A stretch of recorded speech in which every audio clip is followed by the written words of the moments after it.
Hello everyone, I am Ayushi Jain, proprietor Ayushi J and Associates, practicing company secretaries, and you're watching the series 360-degree Law. Right to privacy is a fundamental right flowing from the right to life and personal liberty under Article 21 of the Constitution. Let's move on to our topic, Personal Data Protection Bill 2019. I will try to cover the evolution and some important provisions of the bill with some point of concern. This is not a sudden wave, so let's go to the year 2017 to know more about this. The narrative around the data protection has reached the crescendo during the hearings in the KS Puttaswamy versus UI, also known as UID or Aadhaar case, and also right to privacy case. In the landmark verdict, a 9-bench judge of Supreme Court of India affirmed the right to privacy as a fundamental right under Article 21 of the Constitution. It has observed that privacy of personal data and facts is an essential aspect of the right to privacy. During the case, the Indian government set up an expert committee to devise India's data protection framework under the chairmanship of Sri Justice B.N. Sri Krishna in July 2017. After a public consultation on white paper, the committee submitted a draft Data Personal Protection Bill 2018 and a report interestingly titled A Fair and Free Digital Economy, Protecting Privacy, Empowering Indians in July 2018.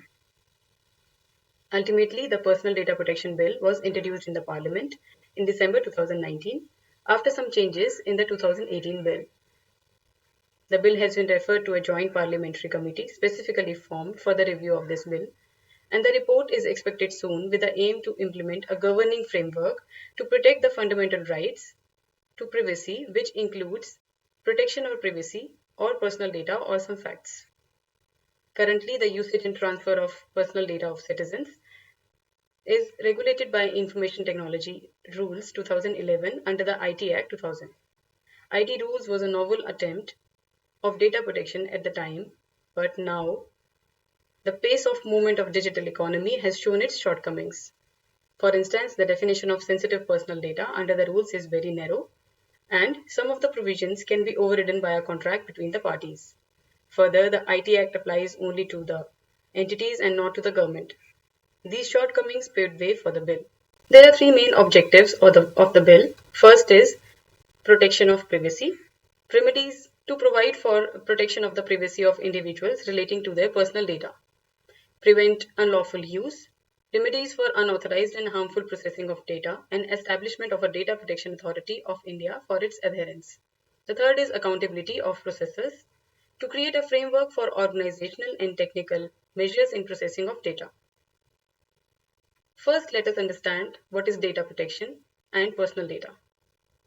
Data can be broadly classified into two types, personal data and non-personal data. Personal data pertains to characteristics, traits, or attributes that is specific to some individual. Non-personal data includes aggregated data through which individuals cannot be identified. For example, an individual's own location is a personal data, while the data collected from the location of various drivers is not a personal data, and it is a non-personal data used to analyze the traffic. Data protection refers to the policies and procedures seeking to minimize intrusion into the privacy of an individual caused by the collection and usage of their personal data. Next important definition is sensitive personal data. A separate category has been carved out in a personal data, that is, sensitive personal data, to give it more protection. It is related to financial data, health data, any official identifier of the individual, sex life, sexual orientation, transgender status, caste, religion, beliefs, political beliefs, or affiliation, etc., and other identified by the central government on the basis of significant harm to the data principle that it can cause. The sensitive personal data shall only be processed in India with an exception that it can be transferred outside India with an explicit consent of the data principle. Now let's see what is data principle. It means the natural person to whom the personal data belong. Like us, whenever we share our data on any platform, like any social platform, maybe Facebook, Instagram, etc. On the other hand, any person, including a state, who possess these data are data fiduciary. Social media intermediary. It is an intermediary who primarily enables the online transactions and interactions between two or more persons for various purposes like create, upload, share information with the use of their services. That includes commercial or business orientation transactions, providing access to the internet, search engine, online encyclopedia, email services, or online storage services. The next is anonymized data. It means converting data so that it cannot be linked to a specific person, like our credit card bill without our name and our credit card number is an anonymized personal data. Huge penalties have been prescribed for the offences in this bill. If sharing of the data has been done without consent, it will levy a fine of Rs 15 crore or 4% of global turnover. Second is, if there is any data breach, then it will levy a fine of Rs 5 crore or 2% of global turnover. Now let us talk about the process or compliance circle by the data fiduciary and strict adherence provisions provided for the same. Notice is required to be sent to the data principal, detailing the purpose, nature and categories of the data, identification details of the data fiduciary, the right of withdrawing consent by the data principal, etc. There is one exception to giving this notice, that is when it substantially prejudices the purpose of processing data in some situation envisaged in section 12 that is mostly related to some state acts. Next is the retention restrictions. The data fiduciary shall not retain the data after the period till which it is necessary and shall delete the data at the end, except when specifically consented by the data principal. It is necessary to avail consent of data principal at the commencement of data processing, which qualifies all these criteria, that is, it is free, informed, specific to the scope of the consent, clear, capable of being withdrawn. In addition to this, in case of sensitive personal data, consent need to be availed of some additional points, that is, purpose likely to cause significant harm, giving choice of separately consenting to the purpose of operations, etc. It is also stated that goods or services or quality thereof or performance of a contract shall not be made conditional on this consent. There are various situations when the consent is not necessary and is exempted, which I will discuss a little after a while. Coming on to the next step of compliance by data fiduciary, every data fiduciary shall prepare a privacy by design policy. The main purpose of this policy is detailing the business processes, obligations of data fiduciary, technology used for processing data, protection of privacy throughout from collection to processing to usage, accountability of interest of data principal, etc. This policy may be submitted to the Data Protection Authority for its certification and then also required to be uploaded on the website of the data fiduciary and the authority. Every data fiduciary shall keep in mind 4 factors: nature, scope, risk associated, and likelihood and severity of harm, and shall implement security safeguards as well with respect to methods of de-identification and encryption, steps to protect the integrity of the personal data, and to prevent misused unauthorized access to the data. One question would be coming to your mind, that what happens if any data breach happens despite of all these compliance and procedures? Every fiduciary shall notify the data breach to the authority where such data breach is likely to cause harm to any data principal. The Data Protection Authority then may take corrective steps for the same. The authority may direct the data fiduciary to post the details of the personal data breach on its website as well. The bill has carved out certain data fiduciary above certain thresholds like volume of personal data processed, sensitivity of data processed, its turnover, etc. These are termed as significant data fiduciary. Also, some social intermediaries with users above certain threshold and whose actions are likely to cause harm to the state, also termed as significant data fiduciary. This terminology has been introduced to have a greater set of compliance for monitoring their adherence to the compliance in the bill, as they have larger impact on the data principal, society, and state as a whole. On such compliance by significant data fiduciary, one such is data protection impact assessment. Whenever such fiduciary intends to undertake any processing using new technologies or large-scale profiling or use of sensitive personal data or any other carrying a risk of harm, such processing shall not commence until a data protection impact assessment has been undertaken by it. The assessment is to be done by a data auditor.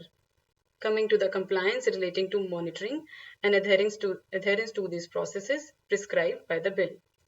First is record of important operations, periodic review, impact assessment, etc. Second is applicable only to significant data fiduciaries. That is auditing of policies and conduct annually by an independent auditor and thereby providing data trust score as a rating to this audit. Third is appointment of data protection officer, which shall be based in India for carrying out important functions like grievance redressal. Every grievance redressal, whether by a significant data fiduciary or other data fiduciary, shall be resolved within 30 days from the date of complaint. Now coming to the situations where requirement to take compulsory consent is exempted. First is when such processing is necessary for performing state functions. Two state functions. First is any service or benefit to the data principal. Second is for issuance of any certification, license, permit for any action or activity. Next is when is necessary under any law made by the parliament or state legislature, under any order of the court or a tribunal, as a response to medical emergency involving severe threat to the health of data principal, and further to undertake any measure to provide medical treatment during any epidemic like swine flu in the past, etc. During any disaster or any breakdown of public order in a state, data can also be processed without obtaining consent for reasonable purposes in the interest of data fiduciary, public interest, rights of data principal, etc. The reasonable purposes as defined in the bill are: some are prevention and detection of unlawful activity including fraud, whistleblowing, mergers and acquisitions, network and information security, operation of search engines, etc. Now we have discussed at length about the compliance by the data fiduciary and their exemptions. Let us discuss the rights available to us as data principal, as we are the owners of our data. Starting with the data processing, every data principal has right to avail data processing confirmation and a summary of these processed data and summary of processing activities. Accessing at one place all the data fiduciary details with whom the data has been transferred and shared. Next are the rights available for required amendments in the data shared. A request can be made by a data principal for any changes in the data. For example, with respect to correction of inaccurate or misleading personal data, completion of incomplete personal data, updation of personal data that is out of date, and erasure of data which is no longer necessary. Data fiduciary shall notify all relevant entities or individuals regarding the relevant changes. In case processing has been carried out through automated means, the rights available are to receive the data in a structured, commonly used in machine-readable format with respect to data provided or profile, information, etc.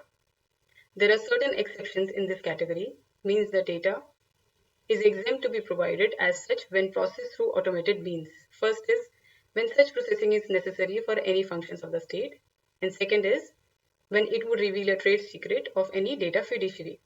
In case these two exemptions are provided when the data is processed through automated means.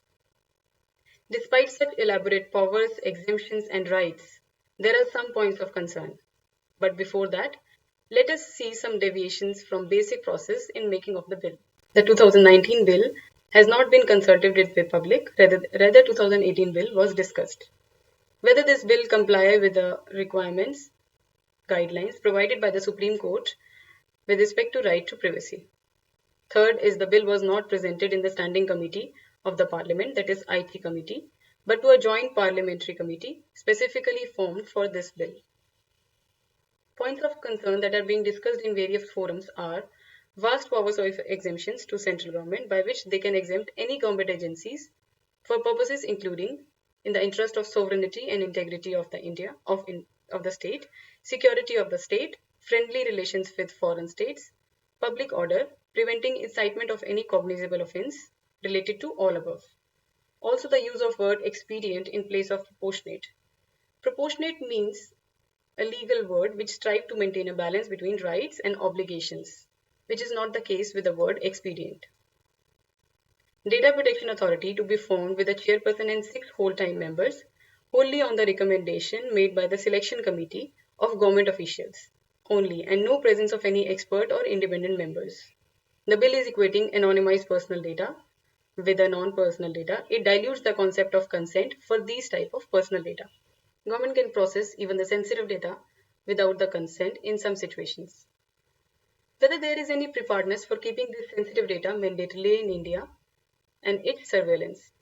Please quote your views on these points and let me know if there is anything you want me to explain further on this topic. So this was about the much awaited Personal Data Protection Bill 2019, which is required for the right to privacy as a fundamental right. And it can be said that it will protect the data principle from the private data fiduciaries. But it is yet to be seen that at what extent this does justice to the purpose, or will it be compromised due to vast powers given to the government. You can refer this insight by referring to my website. You can reach out to me for any of your queries, for suggestions on the topics of our upcoming videos through mail, text, or any other channels whose details are provided on the screen. Thank you.